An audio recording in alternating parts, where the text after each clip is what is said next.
Hey guys, welcome to Electronic Dance Money, your number one business resource for making money as electronic musicians and producers.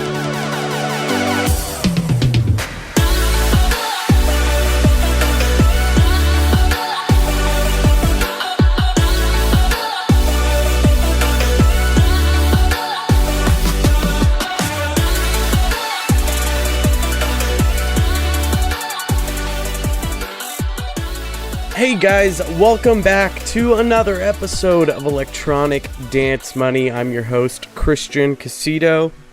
How's everyone doing today? I'm doing pretty good myself.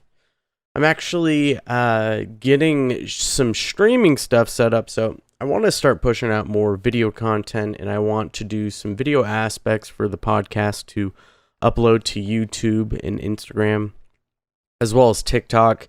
Those platforms are very personal though, so I want to make sure I get my setup right. So I just ordered some lighting. I've just got a little webcam that I'll probably be recording video with. I think it shoots at 1080 and 30 frames a second, so it's not a big issue. I think my biggest issue though is lighting. So once I have good lighting set up, I think we'll be good to go on that video content. But regardless, I am starting to not only stream games, which you can find on the Twitch channel I'm about to give you, but I'm actually going to start streaming my weekly production sessions. I usually produce about 2 to 3 times a week. Sometimes I only get one production session in, but I still, like I've said in the past, I'm not a huge producer.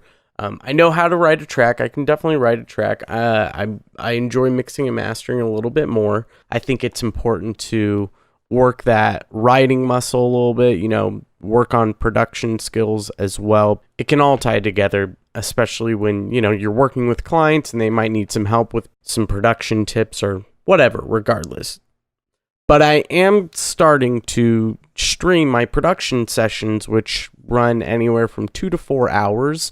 I'm going to be doing those streams on Wednesday, Friday, and Saturday. Wednesday is going to be the longer stream, but Friday is about an hour, and Saturday is about 2 to 4 hours, I think, is what I'll be streaming my actual production session. So if you guys are interested, head over to my Twitch channel for Envious Audio. That's twitch.tv/Envious Audio. That's where I'm going to be streaming production stuff. If you guys have any production questions, mixing questions, mastering questions, anything like that, you guys can talk to me live on the spot, interact with me, check out the stuff I'm working on, and throw some feedback stuff out. And then, if you're into gaming, go to my Envious Audio Twitch channel. On there, you can find where my gaming channel is. You can check out the games that I'm going to be streaming. A little assortment of different games that I enjoy playing. And that's kind of the stuff that I do on the weekend because I don't really work too much on the weekend. So you guys can catch out those streams and hang out with me. But let's get to the actual show today. Last time we had So-Called Productions on and we talked about getting booked as a DJ in your local scene and kind of how to work your way up that ladder to becoming a headliner and possibly getting festival slots. Today, we're going to be talking about something that, it relatively falls along the lines of DJing, but it's more pertained to your music and, again, getting more people to listen to your music. And this topic is going to be promo lists. What a promo list is, how to go about creating one, growing your promo list, why they're important. We're going to be discussing that, but there's going to be a part 2. So this first part is this 2-part series is really about email marketing. The first part being promo lists as producers and DJs. And then the second one is going to be actual email marketing to your fans and why that is so important, because I'll save the story for the next episode, but I've got a buddy who's currently kind of going through a transition from one name to a new artist alias. He doesn't have an email list, and that's kind of fucking him over right now. So once I kind of shed the light on that, I think you'll understand why it's important to grow an email list and a promo list. So without further ado, let's get into what exactly a promo list is. Now, it's a promotional list of emails that you have that you're going to use to promote your music. So let's say you're a producer and you have a new track coming out. And again, this was part of the promo plan package that we talked about a few weeks ago, where I have it in there where we're, when should you send out your track to your promo list? And that's kind of for you to decide, especially if you're working with a record label, because just about every record label has a promo list. They should at least have a promo list. If they don't, think twice on whether or not you actually want to release with that record label, because that kind of says something about how they're actually going to promote you. If they're not sending your track out to a bunch of DJs and other producers who can potentially play your track and give you feedback on how it's going in a club or a festival or on the road, then how are they actually going to promote your music online and out to the public? In any case, if you do have a record label that doesn't really, and most of the time those record labels are actually going to have a big promo list with a lot of DJs and producers who are actually playing shows, who actively look out for promotional emails, or have a radio show where they can play your track on their radio show, or even bigger producers and DJs that you would never be able to reach without this record label signing you and sending it to their promo list and their eyes getting on you. So if a record label doesn't have this promo list in place, but you do, and you've been building it and growing it yourself personally for years, you're in a good position, because you can sign with that record label and it's not going to affect you too much, because you've got this promo list awaiting for your response and waiting for your track to get sent to them, and people will play your stuff out on the road.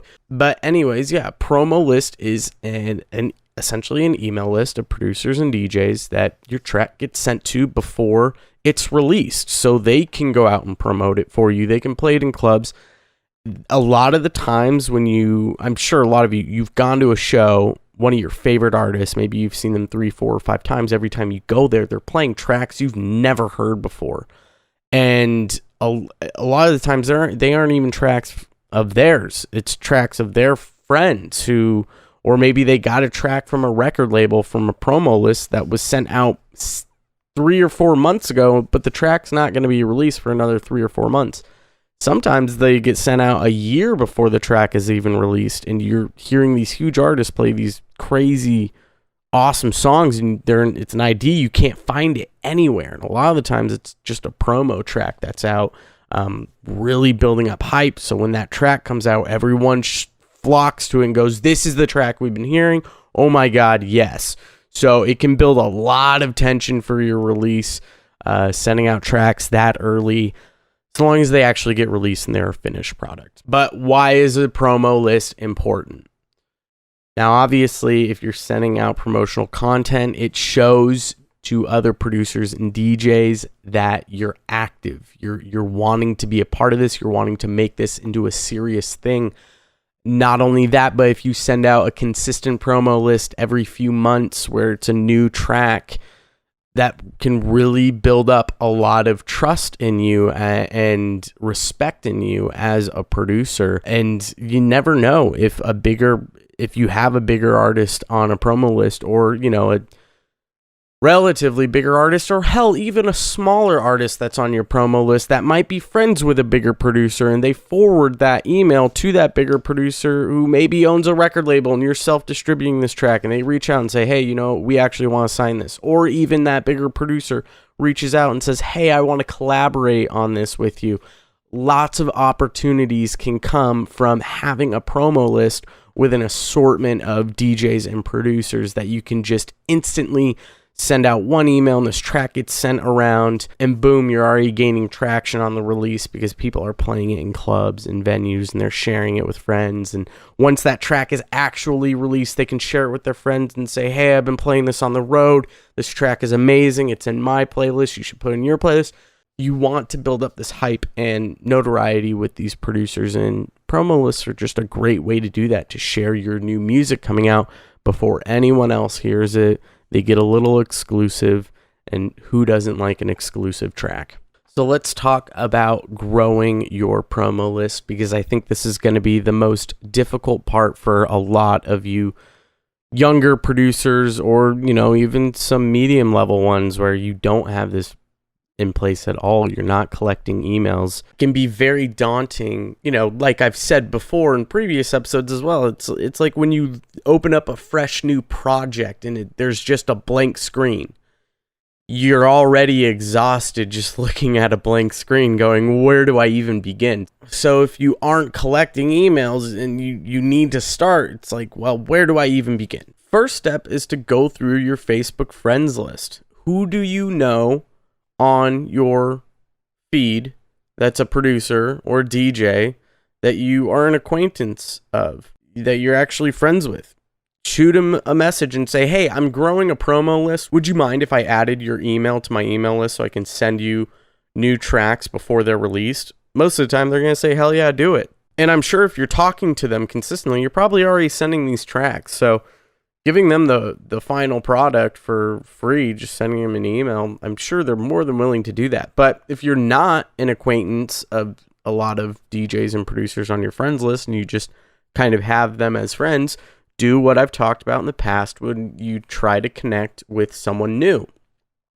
Start liking their stuff. Well, first of all, make sure you go to their profile and they're set to follow and maybe even see first, so you see their posts all the time whenever they post, so you can like their stuff, comment on it, start talking to them and getting a conversation going, and then slide in their DMs and build that relationship for a couple of months, and then say, hey, can I add you to my promo list?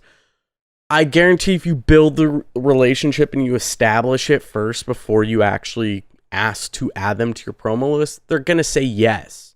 You'd be very surprised how many people would say no.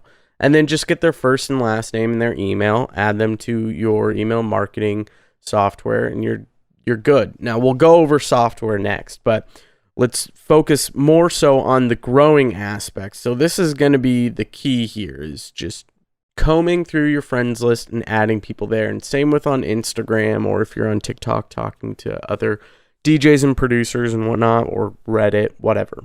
Now, another good way of getting people on your email list right away is, with some of the software that we're going to be talking about, you can create landing pages to collect emails. And you've seen this a million times. It's the thing that when you go on someone's website and they ask you to sign up for their newsletter, you type in your email, your first and last name, you hit submit, and then you get an email 2 minutes later welcoming you to their newsletter. That is what it is. You can also create customized landing pages where someone clicks on a link and they get directly sent to a separate page where they tell you what's in whatever it is you're downloading and signing up for their email list before. If any of you have gone to any of the things that I've asked you to sign up for my email list for, to get, the promo pack, the promo plan one sheet, or any of the other things that in the podcast I've said, hey, go to this link and sign up for my email, blah, blah, blah. Any of you guys that have done that, that's what I've used. I've used the software where I've created a landing page and I just ask for your email, your first and last name, and you get to download whatever it is that you want from me. So if you are trying to collect emails from other DJs or producers that you don't necessarily know, or maybe you're going to post it on a subreddit or in a Facebook group, if they allow you to do that, whatever it is, if you're just trying to collect emails from other DJs and producers for a promo list, it's fairly simple to do. In this case, I think the best thing to do would be to already offer up a track, or even better, offer something like your anthology. Because if you're already giving these producers and DJs your tracks for free, and you have 10 tracks out total, give them 10 tracks to collect that one email. That could pay off tenfold. Just that one email. You never know. Especially with what we're going to be getting into in the next episode in part 2 for email marketing. So offer them something like your entire anthology to sign up on their email list, and tell them, this is a promo list, so you're going to be receiving all future releases before they're actually released completely free. A lot of producers will take you up on this, especially if you're a good producer. And that's the other key point here, is that when you're sending out these tracks to promo lists, you need to have good tracks. These are tracks you're releasing. Like I've said before, your tracks need to be good before you release them. This doesn't mean you need to release every single track. So it's important to keep in mind that if the track isn't good enough to release, it's not good enough to be sent on your promo list. And likewise, it shouldn't be sent out on your promo list if it's not being released.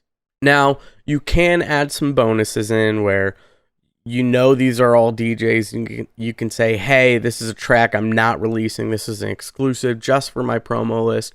Here you guys go, take it. Now, that's another really good marketing tactic and keeping those people happy, sending them just straight exclusives. No one else is going to get these, and it's a really, really fire track. And then maybe later on, 2 years down the road, you say, you know what, I do want to release this, and you actually find a big record, you're bigger as a producer, and you find a bigger record label that actually wants to sign it, then it's a really good position to be in, because people have been playing out this track for a while now. And if it's an exclusive track that isn't being released, that kind of allows these DJs to be able to play it for longer periods of time rather than a release track where they can really only play it for 4 or 5 months before everyone's already heard it and they don't really care for listening anymore. They want to hear new stuff. So it keeps the DJ set fresh and alive. Now, let's say you do want a bigger artist, like someone who's a top 100 DJ or something like that, like someone who's full-time, they're touring artists, they're big artists that you're probably not going to get to give you your email through a landing page or email, shooting them a Facebook message. There's another tactic you can use. Basically what you need is their email. That's really all you need to kind of initiate this conversation. And first, let's just start with collecting the email. How do we find their email? Well, I like to use hunter.io. What you can do for this is basically find their website. Let's say it's Armin van Buuren. You want Armin van Buuren's email. Armin's email is probably going to be a little bit more difficult to get. The bigger the producer, the harder it is to get their email. But basically, all you have to do is go to a website called hunter.io. hunter.io. Hunter.io allows you to put in the URL for a website, and it collects the email addresses associated with that website and other websites as well. So I'm actually on hunter.io right now. I put in arminvanbuuren.com, and the email that came up, now if you don't pay for premium, it's going to blur out some of the letters, but you can very easily determine what the email address is. This one is thisisme@arminvanbuuren.com. So once you have that email, you now have access to this person. You have direct access. You take their email and you're going to send them an email. What's going to be in this email? This email, like I said, this is where it splits into 2 different ways you can do this. Now, you can do the way that I like to go about this and starting a conversation. Starting a conversation with someone like this is a little bit more difficult, though, especially like Armin van Buuren. But if you check out the 4-Hour Work Week by Tim Ferriss, he mentions how he has emailed some of these insanely big people, world-renowned people, and gotten a conversation started with them. And what this is his process through the whole thing. He finds their personal email, and he gives them a 3-paragraph long email detailing how he knows about their work and appreciates what they do, and then he asks one question, one simple question that can be answered through 1 or 2 sentences, but it needs to be a thought-provoking question and something related to their work or life philosophies. And if you can get a response from them, that doesn't necessarily mean that you can immediately ask for help. All that is doing is planting a seed for them to answer future emails. This is the way that I like to approach it, because you aren't coming off as, hey, look at me, I want to take from you and apply and grow myself. It's you're wanting to build a relationship with this person. So this is what I recommend you do. Send them a 3-long paragraph email explaining how you know them, how you appreciate what they do, and then ask them one simple thought-provoking question that will get them to respond to you and respond to future emails. The second thing you can do is a little bit more salesy, but it might work more than the previous one if the artist is too busy. They might just say, sure, they want to answer the email real quick or whatever. But basically, what you can do is send them an email and say, hey, this is how I know who you are. I'm also a producer and DJ, and I was wondering if I could add you to my promo list. Here's some of the tracks I currently have that you can download to play, but I'd like to add you to my promo list for future releases. Sometimes you'll get a response that way too, and they'll say, yeah, go ahead and add me. I really like this stuff. I just think the conversation starter is a little bit better. They're more willing to interact with you and want to get to know you more because you want to take the time to get to know them as well.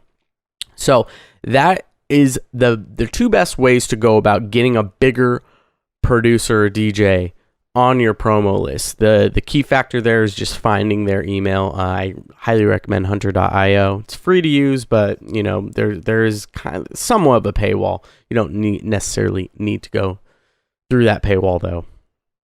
But again, with these tracks that you send to these producers, they need to be phenomenal fucking tracks. I mean, quality, high enough quality that they want to play them, because that's what you want. You want to get them on your promo list, not for your future releases when they get better, but your now releases when they are great now, so they have something to play to their fans and they'll want to work with you. That's the whole point of getting these guys on your promo list. You want to work with them. You want to open the door up for opportunities. So let's get into the software used for these things. So you've got a few that are some of the biggest ones. MailChimp, Constant Contact, and Zoho. Those are kind of the big 3 email marketing companies. There's plenty of other ones out there as well. These are just kind of the more well-known and used ones. I personally use MailChimp. I love it. Most of these are free to use. I know MailChimp is. I'm not sure about Constant Contact and Zoho. MailChimp is free to use for up to 2,000 emails that are in your email list. And if you haven't been able to monetize 2,000 people and pay the $10 a month to increase that, there's a bigger issue with the way you're marketing stuff. But I mean, obviously with a promo list, that's kind of more with the next episode when we actually get into the marketing side to fans. But for like a promo list, you might need to increase that. You probably don't. 2,000 emails for DJs that are getting sent out. I mean, that's a crazy amount. That's a small army working for you, promoting your music, playing it in a shit ton of shows. Like, you should probably be able to start monetizing off that based off, people actually listening to your tracks on Spotify once they're released. The nice thing about sending through something like MailChimp is you won't get flagged as spam. So let's say you just use your normal Gmail account and you add 100 names, your account's going to get flagged as spam, and all your emails are going to start heading to the spam folder. That's the major issue. And especially if you forget to buy carbon copy people and you just carbon copy everyone and they can all see everyone's emails, that looks really fucking terrible. This is not the 2000s anymore. You can't just do that and get away with it. You should be using something like MailChimp or Zoho or Constant Contact, because you can add all the emails list in there. You can send out one email marketing that just gets sent to their promotion folder. So it doesn't get marked as spam. It's in their promotion folder. It's out of the way. If they want to open it, they will open it. Trust me, a lot of people do open it. Email marketing still fucking works. It's fantastic. This is what record labels use. They use MailChimp, they use Zoho, they use Constant. They use these email marketing campaigns for their promo list that get sent out to all these major artists. People can unsubscribe from your email list if they don't care for it anymore, so you won't even hear from them. You won't get an aggressive email sent to you about how they don't want to be on your email list. They'll just they'll hit the unsubscribe button. It's done. You can see who's unsubscribed who hasn't, who's opened up emails. You get crazy analytics. Who's opened emails, what they've clicked in the email, how many times they've opened it. So you can create other campaigns that are directed towards the people who have not opened up that email, so you can send them a reminder. There's a lot of stuff you can do in it, and that's kind of what I'm going to leave it at, because in the next episode, we're going to be going into a much deeper dive into those softwares and all about, how to grow your mailing list for your fans and how to properly promote and market through your email list to get way more streams. I mean, I'll just leave you with this preview. If you have 20,000 fans on your email marketing list and you have a new track come out, you can instantly send them a reminder saying, hey, I have a new release out, add it to your playlist on Spotify. And even if a quarter of those people do that, that's 4,000 streams right away, and they'll probably share it with their friends. But the point is you're more than likely not going to get in front of 4,000 eyes on Facebook, on your Facebook page or your Instagram page even if you have 20,000 followers. Instagram and Facebook are now paywalls to get in front of your fans. I mean, that's just how it is. So with email marketing, you can get directly in front of them for free. But that's it today, guys. Thank you so much. I appreciate everything. Head to Apple Podcasts to rate and review the show. Electronic Dance Money Community on Facebook. Look it up. Join us. You can head to twitch.tv/enviousaudio. Check out my production streams. Ask me questions. Hang out. Talk music. Be lots of fun. Thank you guys so much. I'll see you guys next time. Take care.